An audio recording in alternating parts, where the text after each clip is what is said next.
Let's get joined up. I'm Wayne Kelly, and this episode is sponsored by Picklock Publishing, the imprint behind my debut novel Safe Hands, which tells the story of Mickey Blake, a retired safecracker pulled out of retirement for one last job, and Hazel, a desperate mother driven to kill to protect her son from being sucked into a life of crime. It's out now to buy on Kindle and in paperback, and if you're a Kindle Unlimited subscriber, you can read the book for free. That's Safe Hands by W.A. Kelly. Right, that's enough advertising. Cue the theme tune.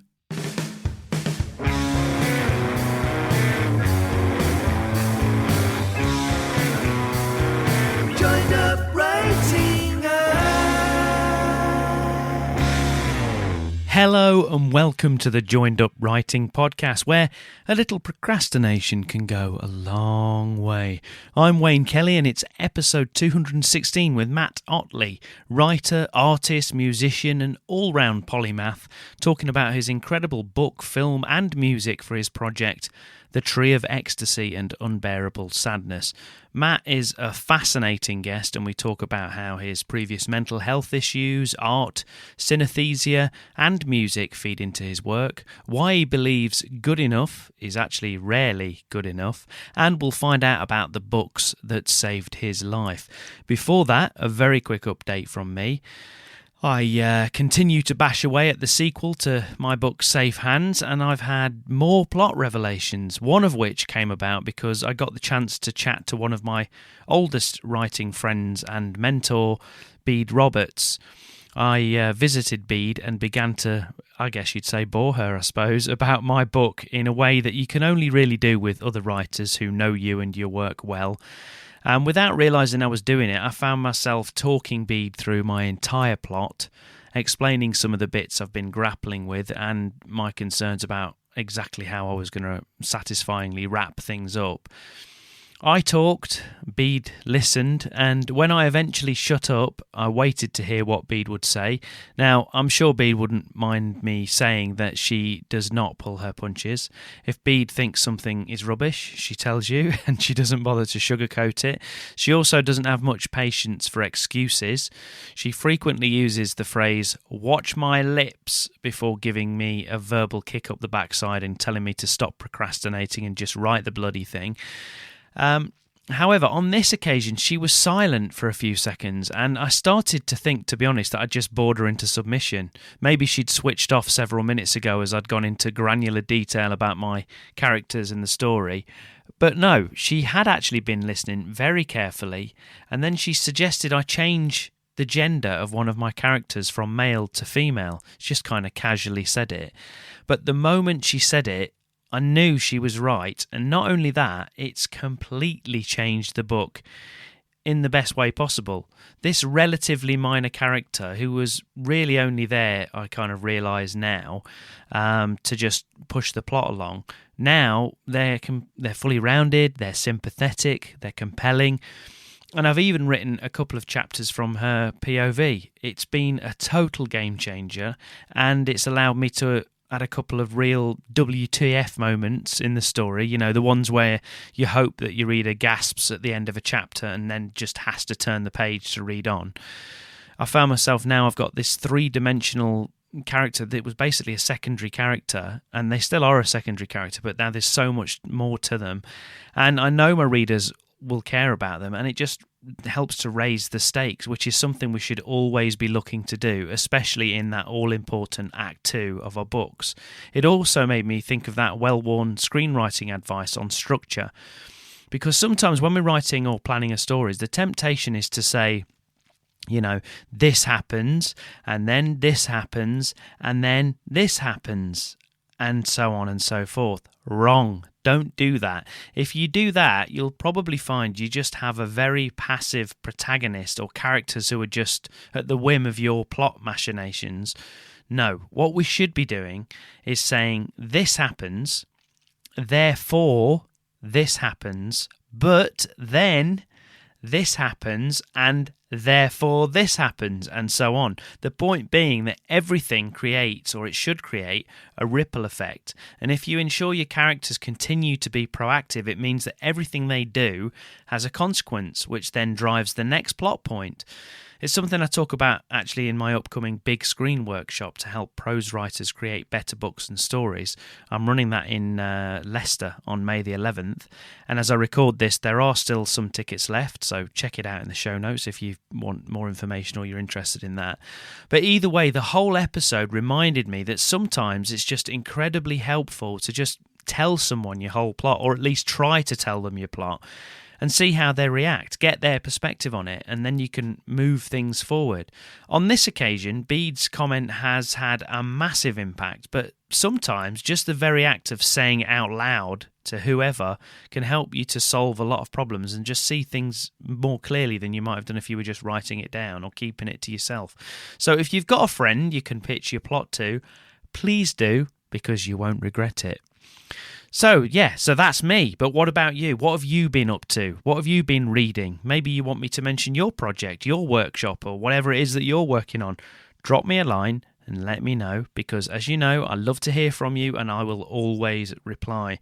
You can do that by emailing me, wayne@waynekellywrites.com, or dropping me a line on the Facebook or the Twitter page or wherever. So please do that. Right, let's crack on, because it's time for today's interview with Matt Ottley. So Matt is a multi-modal artist working across the fields of visual arts, music and literature. He's an award-winning picture book writer and illustrator with 25 picture books published, and he's basically one of Australia's most popular children's authors. His book and musical work for young adults, Requiem for a Beast, was awarded the Children's Book Council of Australia's Picture Book of the Year in 2008, and the Queensland Premier's Award for Young Adult Literature. He also won that in the same year. And his latest multimodal project is The Tree of Ecstasy and Unbearable Sadness, and that's what we're talking about today, and that will be out on May the 16th. It's a great chat, so enjoy it, and then I'll pop back at the end to wrap things up. Joined up writing. Okay, Matt, thanks so much for joining me on Joined Up Writing. I really appreciate it. So just to start us off, why don't you give us a sense of where you're speaking from, because it's quite a distance from me, and also tell us how things are going at the minute. Thank you, Wayne. Yeah, it's lovely to be here on the podcast. I'm talking to you from northern New South Wales in Australia. My partner Tina and I live on 25 acres of rainforest on a mountaintop. Nice. And it's a very, very beautiful environment. We're right at the end of our wet season at the moment, so it's quite humid. It's getting cooler, but it's still a little humid, and it rains pretty much every day at the moment. Nice. And how's everything going with your writing and your art and everything else that we'll get into it shortly? It's going very well, thank you. Yeah. We're concentrating a lot at the moment on the upcoming trip to Europe, which will include the UK, for the launch of my book, The Tree of Ecstasy and Unbearable Sadness, and also the screening of the film that's happening in London. But right at the moment, I've begun work on a new symphony, which will be about an hour long, a large choral symphony. I'm about 50,000 words into a new novel for adults, and I've got a couple of new picture books that I've written and I'll be illustrating sort of in the pipeline as well. So fair to say, very, very busy. Yes, very busy. Yeah, considering I work as a musician as well as a writer, illustrator, my days are very busy because they begin with classical guitar practice, then piano practice, and then whatever project I'm working on, whether it's a piece of music or it's the novel or whatever. Wow. So the days are full.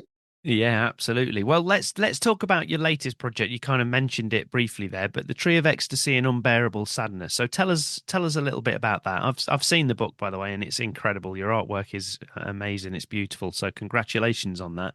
So tell us a little bit about that. What is the Tree of Ecstasy and Unbearable Sadness? Thank you. Yeah, it's a picture book for adults and young adults, which is quite a rare thing. Well, it's a very rare thing in Australia, and I'm assuming it's relatively rare in Australia, in the UK as well. Most people think of picture books as being for children, but this is most definitely one for adults and young adults. It's a 138-page picture book. Uh, it's called The Tree of Ecstasy and Unbearable Sadness. It's a metaphorical journey, an Alice in Wonderland like journey through a psychotic episode. Basically, it's loosely based on my own lived experience of type 1 bipolar disorder, but it isn't autobiographical. So it's not about me, but it's inspired by my experiences. Basically, I wanted to give my audience a sort of a, if you like, a visceral felt experience, but in a really safe way of Uh-huh. what a psychotic episode feels like. So that's what I say. It's very metaphorical. It's very, very symbolic. There's nothing sort of very sort of explicitly saying this is a psychotic episode. It's like a, well, the main character goes through on a journey through this fantasy landscape, and all sort of aspects of the narrative and various things that occur within the narrative are all sort of symbolic of the different stages of psychosis. So, but it's a multi-modal work as well. So it's also a 50-minute symphony for a 97-piece orchestra and a 40-voice choir and solo tenor singer. And the whole sort of comes together. So to tell the entire story. So, for example, there's one section in the book where in the music there's a 68-part fugue. I don't know if you know what a fugue is, Wayne. Tell Do you know what a fugue is? no, not in It, detail. I listen to some fugues, but I don't know from a musical point of view, and I'm sure most of our listeners won't. So tell us, Matt. well, if you remember the children's rounds that we all sang, when we were little, Yeah, row, row, row your boat gently down the stream, yeah, and at a certain someone else comes in. yeah. At Those different rounds points. are designed so it really doesn't matter where the next person and the next person after that comes in. The harmonies will all work. They're Yeah, really beautifully crafted, most of yeah. those things. That's kind of very basic level of what a fugue is. A fugue proper is where you have a complex melody, then other iterations of the melody come in, whether it's on different instruments or vocally or whatever at different points. But the melody then develops, and each iteration of the melody develops as well. The largest fugue in Western European music history is a 7-part fugue from J.S. Bach's B minor Mass. Hmm. And the fugue in my works starts with 7 parts, sort of as a just tilting my hat towards Bach. But then I push it out to 68 parts, which really can't work. After about 8 parts, it just becomes a mess. But that was the point, because Yeah, that part of the music represents the multi-voiced cacophony that some people can hear in their minds when they're going through psychosis, yeah. whether it's schizophrenia or bipolar or whatever. Um, so the part of the story that where that music accompanies, nothing is said in the text, and the images don't necessarily give you an insight into that cacophony that's going on inside the mind. But all three elements, the words, the image, and the music, all come together to give the full story. Well, yeah, exactly. And to get an idea of what you're talking about there, Matt, let's just have a quick excerpt from one of those fugue sections that you're talking about. Here's a quick 2-minute excerpt so our listeners can get a sense of what you're talking about. It's an amazing sound.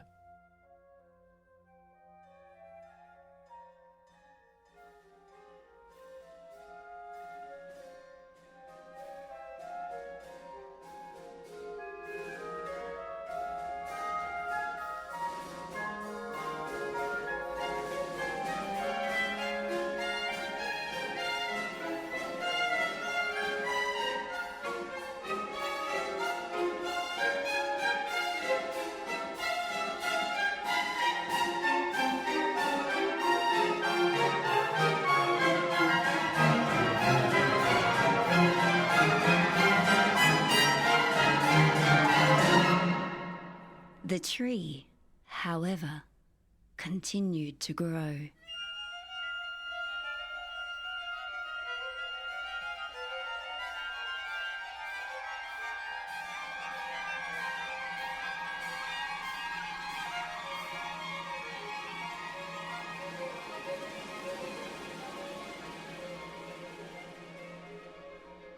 And eventually became more powerful than the medicine.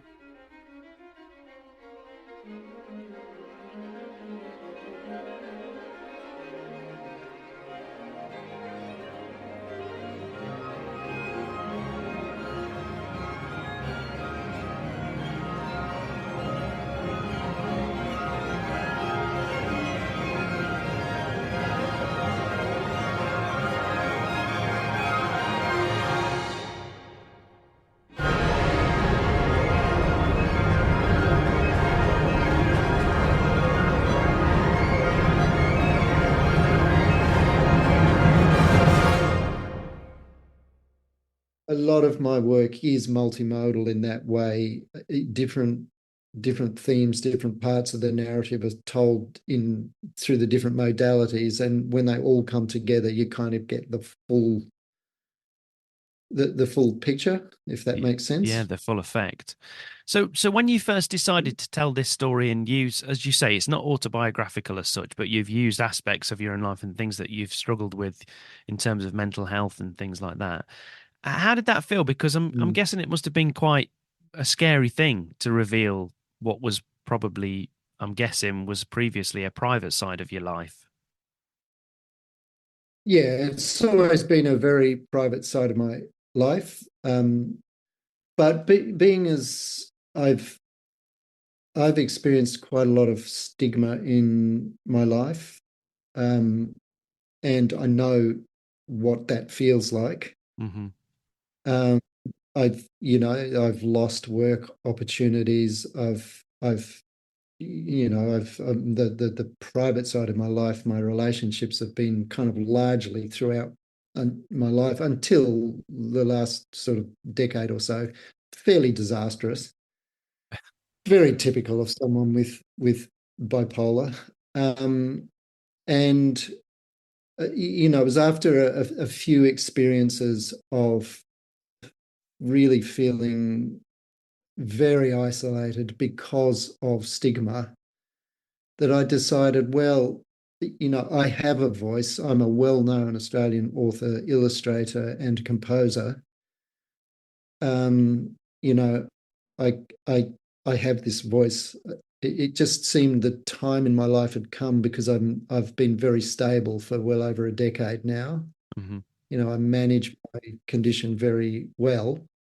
The time had come where I wanted to say something just to add to the ongoing conversation around complex mental illness, purely because I want to engender a little empathy into the discussion, which is why, I've done this work that hopefully gives people an insight into what it might feel like. Yeah, absolutely. Well, as I say, it's a fantastic piece of work. So how you obviously you kind of again touched on it there. You talked about this idea of a piece of music intersecting with a piece of art and some writing and all the rest of it. And I'm right in thinking that synaesthesia, that's easy for me to say, plays a part in your process. Is that right? Tell us, for people that don't know what that is, explain that to us and how that kind of works into your process as an artist and how it works with everything that you do. Yeah, sure. Well, synesthesia is a cross-wiring of perception, basically. Usually comes from some kind of brain injury really early in life. So, for example, I suffered cerebral malaria when I was 6, 7, at that age. Yeah, yeah. And so it quite possibly came from that, but there is also a possibility that there is a slightly higher incidence of it in people who have bipolar. I think I might be wrong here, but my psychiatrist certainly tells me that it's roughly 1 in 1,000 people that is somewhere on the synesthetic spectrum. Hmm. For me, it is an early warning sign, like it starts to arc up when mania is coming on. Basically, what it is, as I said, it's a cross wiring of perception. So for some people, it involves the printed word. So you might be reading, a page in a book, which it's all black and white, but particular letters in your perception are all a particular color. You Hmm. might see all the letter S's as bright red, for example. Hmm. Everybody's who has synesthesia, it seems to be different in anyone, in everyone. So, people who have that form of synesthesia will not all necessarily see the same letters as the same colors.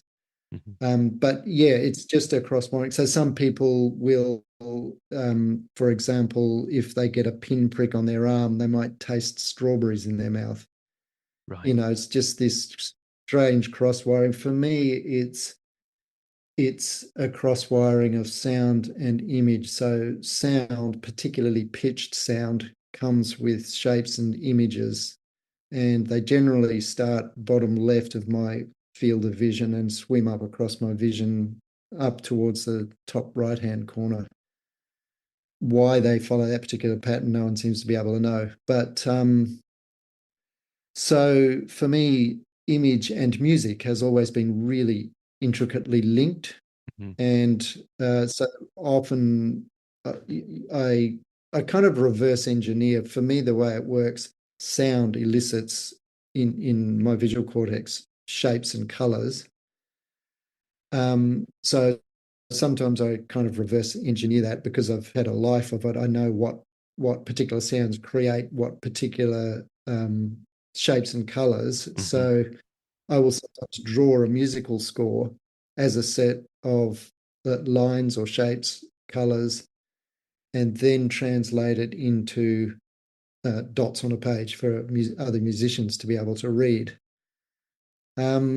So, yeah, for example, I did a book some years ago called Requiem for a Beast, which again is a picture book for young adults. And the opening sequences are clouds. The images are all clouds, but those cloud shapes came from music that I wrote Wow. that elicited particular shapes, and I turned those shapes into clouds. So yeah, I work that way basically. You've found a way to kind of harness it basically. Yeah, yeah, yeah. I do, but it's sort of it's so much of it is intuitive as well. Like you know, I haven't actually written a score as graphic shapes and then translated into dots on the page sort of for many years because it just kind of happens intuitively now. I'll have a shape, an idea in my mind, a particular shape, and I know exactly what notes on the page that's supposed to be. Right. So it just goes straight from my mind straight onto manuscript staves, basically. That's incredible. So Um, so let's go back a little bit then. So do you remember kind of tell us what you kind of how you sort of came to writing in particular? What are your earliest memories of writing? Or did illustration and art come before the writing, or did they kind of come together? Tell us a little bit about that. They all came together really because I was always really into drawing, like most little kids are. But I was born in the highlands of Papua New Guinea back in the early 60s when Western Highlands province was still pretty much for the Australians that were in there as sort of a frontier place. New Guinea was mandated to Australia to govern basically by the UN and to bring it to independence, which happened in 1975. But in 1962, when I was born, the little township of Mount Hagen we lived in was pretty much a frontier place. My parents were the first generation of Australians into that area. My brothers and I were the first generation of Australian children born in the highlands of New Guinea. So it was very remote. We initially didn't have electricity. There was no telephone. Books would take months, literally months, to come from Australia up into the highlands.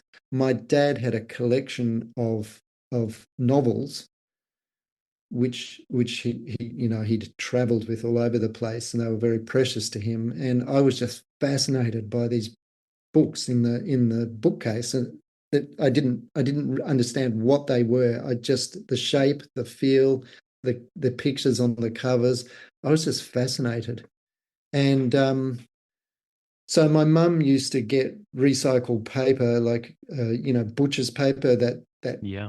things would be wrapped when they were sent up in the supply aircraft and the supply trucks, etc. And she'd take that paper and iron it out flat and sew it into little booklets for my brothers and I to draw in. Yeah. And so, and I was forever, annoying them by writing little stories, which I'd then farm out to the rest of the family and say, "Oh, you've got to read this. You've got to read this." And they're obviously very simple picture books, but that's where I think the love of it started. And when did you think Yeah, when did you and think that might be, or what point did you think, oh, actually this could be something I could pursue as a career or something that I could do later in life? Was that something, did you think that was a realistic thing, or like many people, did you go off into a different kind of career? no, it was it. Look, it kind of came about by accident. There is a sort of a bigger backstory here in that I did come from a family that, well, as you can imagine, one reason that they were in the Central Highlands of New Guinea was that the men were all very adventurous types. Yeah. They were all very much men's men, and I was born into this family as this really kind of gentle, artsy little kid. So I was a little bit like a square peg in a round hole. Hmm. And although my mother was an artist, a really fabulous artist, and she became known as one of Australia's sort of leading expat artists in New Guinea, it still was not really encouraged that following any kind of arts career would be something that I could do.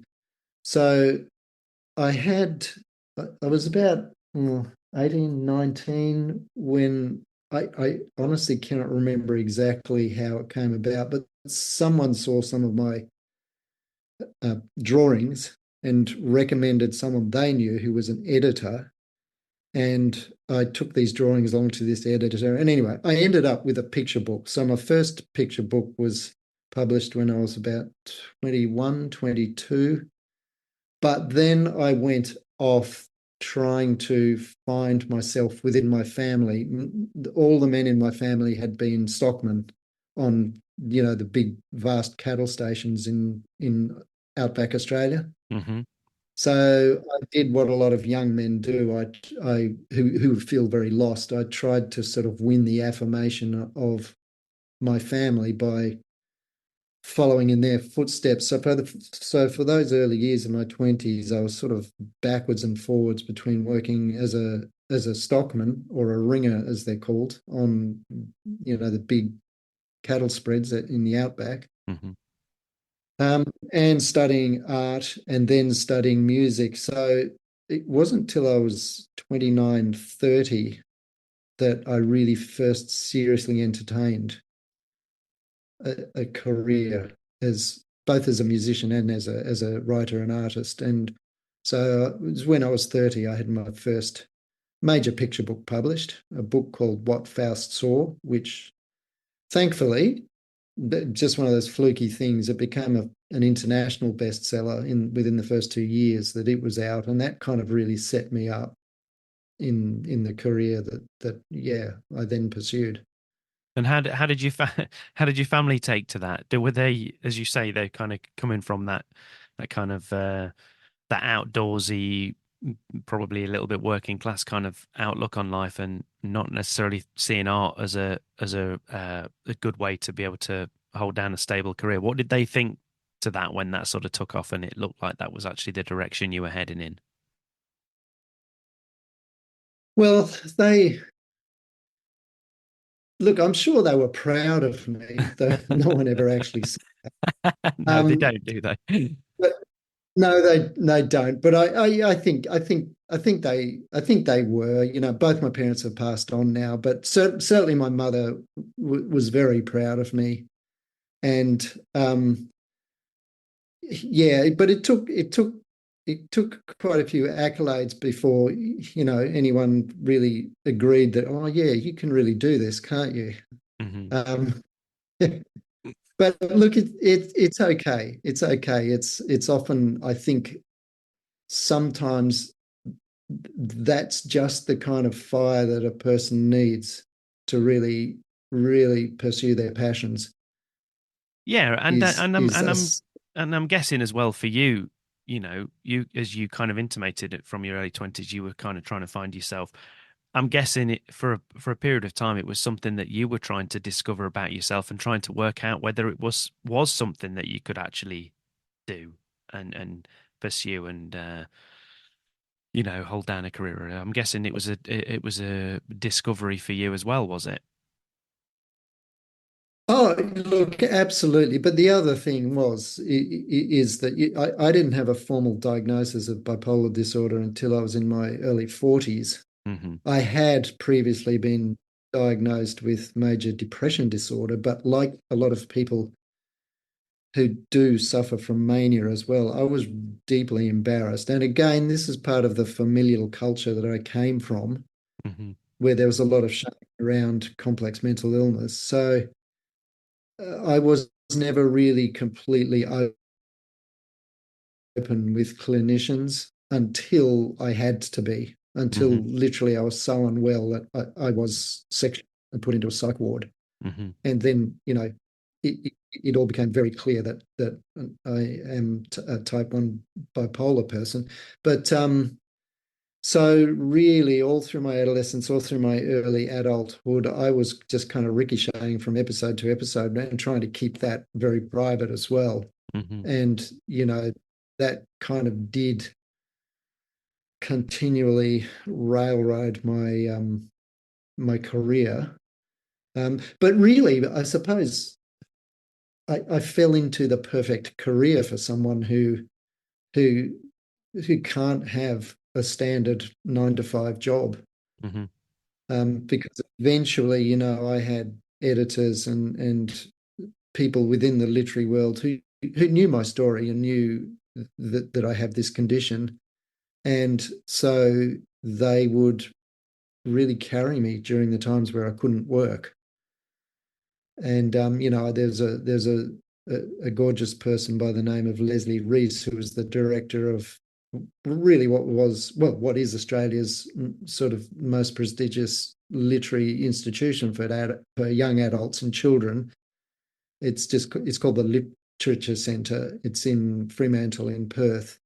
Um, she became a fabulous friend of mine, and she would tirelessly promote my work, even during the times where, you know, I just had to sort of um, stay out of any kind of public light, I had to basically go to ground, which was Yeah. often. Yeah. So really, the way things all worked out, it was sort of perfect, really. I ended up with a perfect career for someone like myself. Absolutely.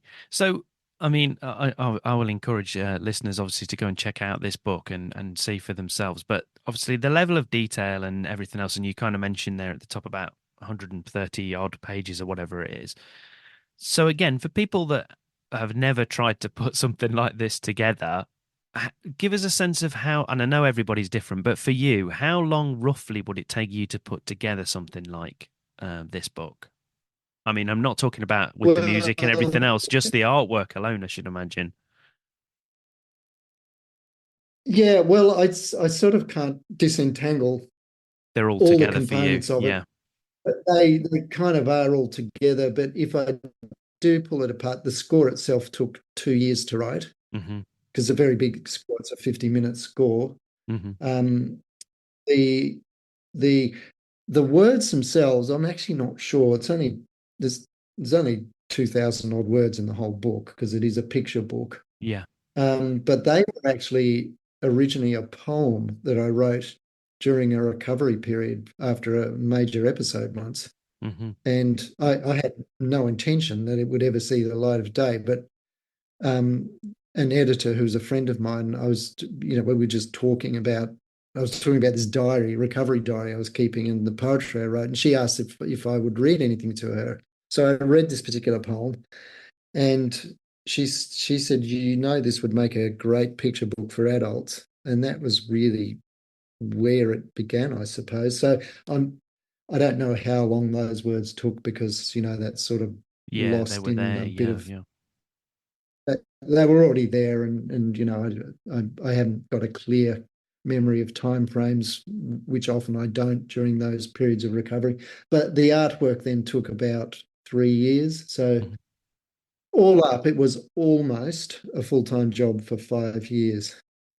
Yeah, exactly. I can definitely having, just having seen the book, let alone everything else that goes with it, I can definitely see that why that would be the case. So, have you or have you already had feedback from other people that have had similar experiences to you or that have suffered with some of these conditions and whatever that have looked at the book and kind of, have they spoken to you about it or have you been lucky enough to have any feedback from that area of the community? Yeah, well, interestingly, that's where the most powerful feedback has come from. Mm, It's there was a journalist called Susan Chenery who wrote an article about the book and about me in The Guardian. hmm.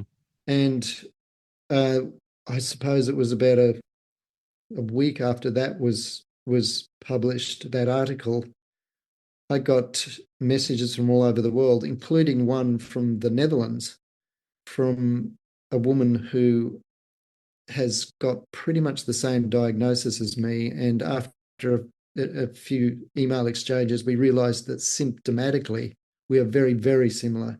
Hmm. And since then, we've become the best of friends. Hmm. We talk for about an hour every week on the phone. Hmm. She's in Friesland. And in fact, when we come to the UK shortly, towards the end of that trip, we're actually going to go and my partner Tina and I are going to go and spend just over a week with her and her husband at their place in the Netherlands. Oh, brilliant. So, and whenever we've screened the film, because really the film is probably the most powerful way to experience this Because work it because brings it's it all bringing together. everything together. Yeah. Yeah, the music, the images, and the words.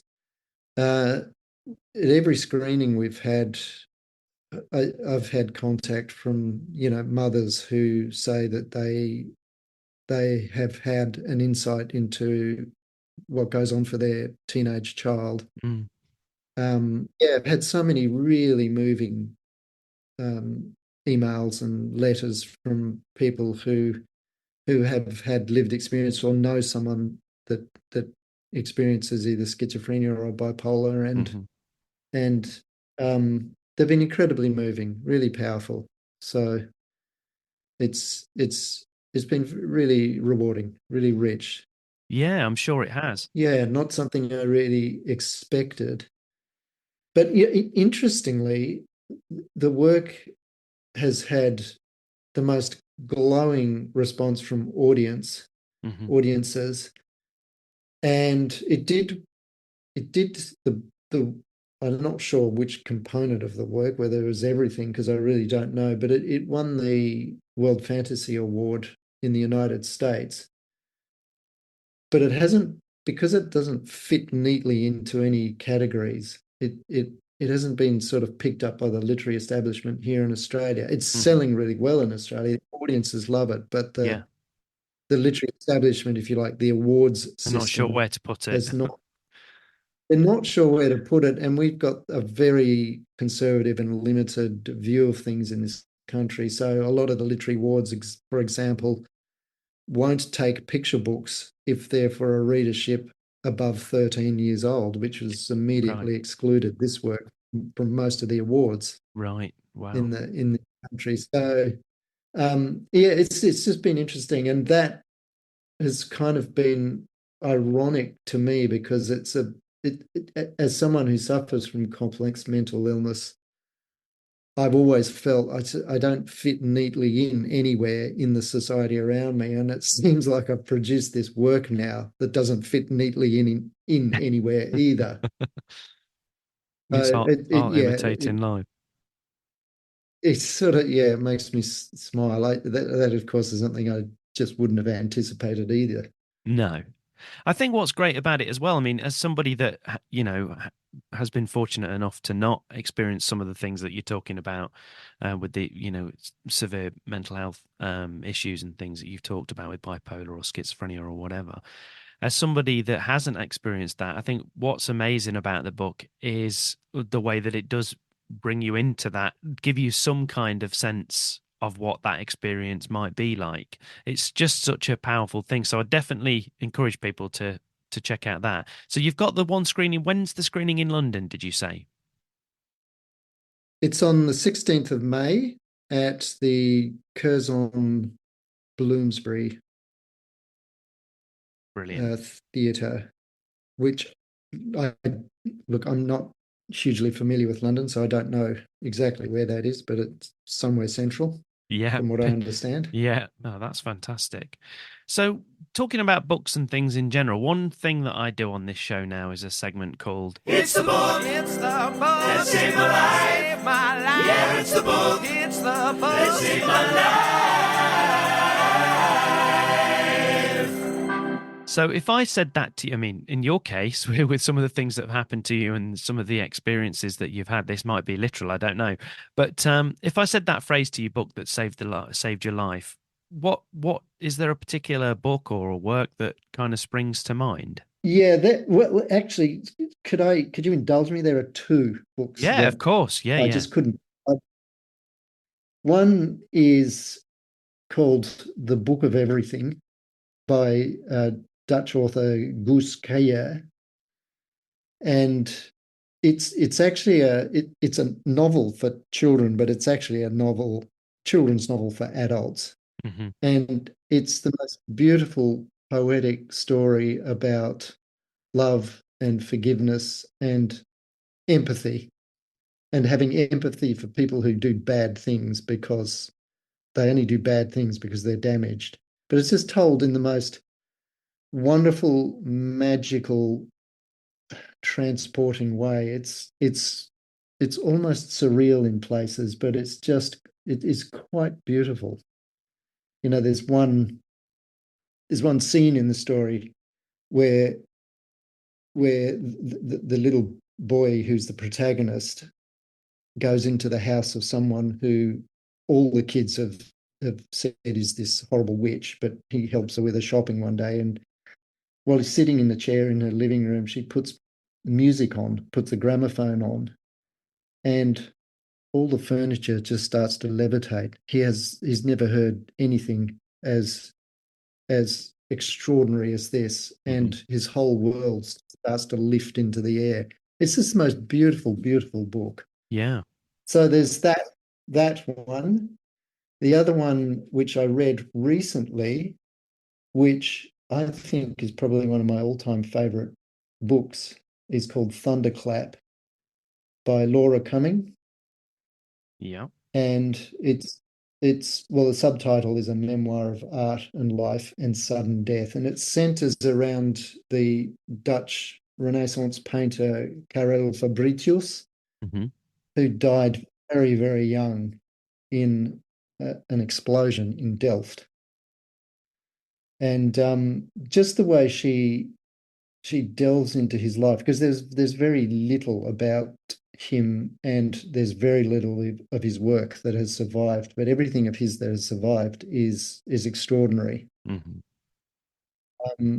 And just the way she relates his work to her contemporary life. Her father was a painter, and the way she ties his artistic journey and the way he looked at the world with her exploration of the Golden Age Dutch masters. It's poetically written, absolutely beautiful. So that would be my other book. Well, That two very great choices. And kind of, you know, from your own with your own work, it's clear that there's some of these themes obviously seep into your own work as well. yeah. Well, I guess that's true of all artists, isn't it? We Yeah, I remember reading Stravinsky, who basically said that new artistic creations, I mean, he was talking specifically about music, but Mhm. I think it's relevant to right across the arts, new, including, writing, new works that are written for the sake of newness are generally, they don't have depth. Mhm. His notion of new and extraordinary music is created when a composer hears the work of another composer and they're so taken by it that they go home and immediately try and ape it in their own fashion and get it wrong. Yeah, And that's exactly right. Yeah. that's the birth of new and interesting directions in art. And I think that's so true of all art. It's about the heritage, and you absorb everything Definitely. I mean, that you've consumed. yeah, I agree. I think as a musician as well, I think just even being in bands and things in your youth, when you start off and you're starting to learn to play, obviously you're learning to play other people's music and other people's pieces anyway, and you're essentially doing cover Yeah, versions. And often when you start doing that, the same as to a certain extent when you start writing as well, you tend to copy your heroes, or you might even, I mean, if you sing, you might try and to affect your voice in a certain way. And as you say, the thing that usually ends up developing over a period of time is it might start off as an imitation of that, but it becomes something completely different. yeah, absolutely. And I think that is the true and sort of honest way to find your own voice in whatever you're doing. Hmm. Is to be inspired and to craft what you're doing around someone else's work. And as you say, that generally happens when whether you're formally a student or you look back and realize that a certain number of years were your student years, Hmm. if you're in a band, for Yeah, example, yeah, while you're doing all those cover versions. And then when you start to create your own work, it's going to be influenced by everything that you've consumed, that you've absorbed to that point. But somewhere in that, your own voice starts to emerge, but so much stronger for the fact that it's got this deep heritage behind it as well. definitely. And I think I can't remember it. It's a film director. It might be Tarantino, but then again, it might not be. But I think he says it's not where you take it from; it's where you take it to. Yeah, exactly. Yeah, It's the exactly. same kind of attitude. And on that kind of that theme, and as we kind of move towards wrapping things up, what would you say has been the best piece of creative advice that you've been given or that you've picked up along the way? And it doesn't have to be specific to writing. It can be just something that's kind of kind of you hold in high esteem as you've gone along and that's helped you along the way? Well, it's a paradox. I think that the two laws that govern the entire universe are paradox and irony, basically. And um, when so with whether it's writing or composing music or painting or whatever, when you're coming to sort of the completion of a work, one of the things that I try and live by with my work is that good enough is not good enough. Mm-hmm.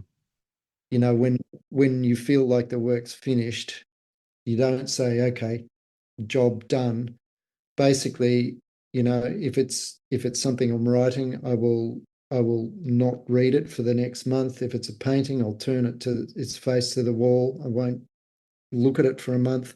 If it's a piece of music, same. I won't look at the score for for a few weeks, Mm-hmm. and then I'll bring it out and go, okay, how can I improve this? But then paradoxically, you've got to listen to the work as well. The work will tell you when it's finished, because you could keep working on something ad nauseum, just Yeah. keep recrafting, doing rewrites. There does come a time when the work says to you, enough is enough.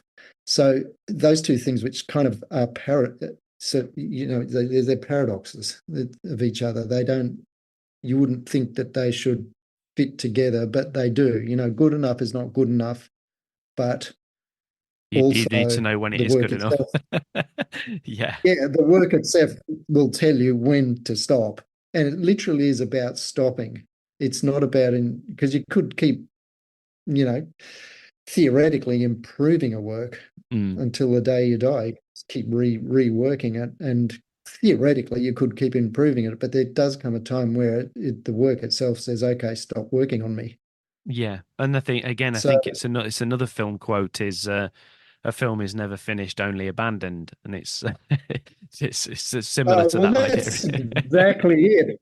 That's a beautiful poetic way of putting it. Yeah, I love that. No, that's lovely. But I think part of it is, as you say, whether it's writing or it's art or music or whatever, isn't part of the experience that you've gained over the decades that you've been doing this. Isn't part of that getting better at that part of it, knowing when it is time to, okay, this is, as you say, letting the work speak. Because I think one of the difficulties that you get when you start off, I mean, speaking, when I originally started writing, say, for example, many, many years ago, one of the difficulties was this sense that, oh, is this as good as it can be? Shall I just keep working on it? Shall I just keep working on it until, if you're not careful, you do kind of edit the life out of it? And I guess it's the same with a sketch or a painting or anything else. Yeah, absolutely. And it is that fine line. I guess that experience just tells you where that line is and not to cross it. Um, but it's an interesting thing, isn't it? Because I look back at work that I did 20 years ago, and at the time, Yeah, it was as good as I could do. yeah, I'd yeah. I'd worn the patches out of my elbows trying to rework this piece. But I look back at it now and see instantly how I could have improved it. And that is only something that comes with time and experience. And an editor once, I was lamenting this, that, oh my God, I wish I could take back work I'd done, Hmm. 20 years, 25 years ago. And she said, no, celebrate that. You hope that you will always look back and see how you could have improved work that you've done previously. And you hope that will always be the situation, because it means that you're improving. Exactly. And I think it's the other thing with it, again, which is kind of unique to art, really, in general, is that it's a snapshot of a very specific moment in your life as much as anything else, regardless of what the piece is or what it's about. I mean, at the end of the day, it is about you in some way, and it's a reflection of where you were in terms of your skill level, but also your experience, your life, and everything else. And I think if you keep going back and you keep changing things, then you kind of lose that. You lose what it was that you were trying to get to or reflect at the time. Absolutely. And also expression is the thing that you don't, there's something intangible that you don't want to, as you say, edit out of a piece. I came with one of my works that at the time I was really pleased with, and it has done really well, that particular book. But I went through many years of wishing that I could take it back, and that because I was slightly embarrassed, particularly about the artwork in it. Mm-hmm. But I've swung full circle. I look at that book now, and there's a slight awkwardness to it, which really, really reflects the themes of the work. And it's that just holding togetherness that it has, which is actually what makes it quite powerful. And so I've swung full circle. I look at it now and go, yep, I wouldn't change anything about that. But a few years ago, absolutely, I would have, had I been able to, go back in time and change things. So yeah, it's a sort of a slightly a minefield, this whole attitude and approach and aesthetic, and everything sort of is constantly shifting. But that's good. That's a good thing. It's a good place to be. It's where the best art comes from. So as we kind of wrap things up, Matt, just remind people, tell people, well, first of all, remind them about the book, what it's called and where they can find it, and also where they can find out more about you and your work online. Well, you can find out about me online just by typing my name in. You should come up with my website. The book, The Tree of Ecstasy and Unbearable Sadness, it's published by One Tentacle Publishing, which is the boutique publishing house that my partner started, Tina. It's been released on the 16th of May. That's so that the film screening is a launch, basically, of the book. So it should be available through sort of most mainstream outlets in Britain from that time on. But I mean, you can purchase it now online through my website.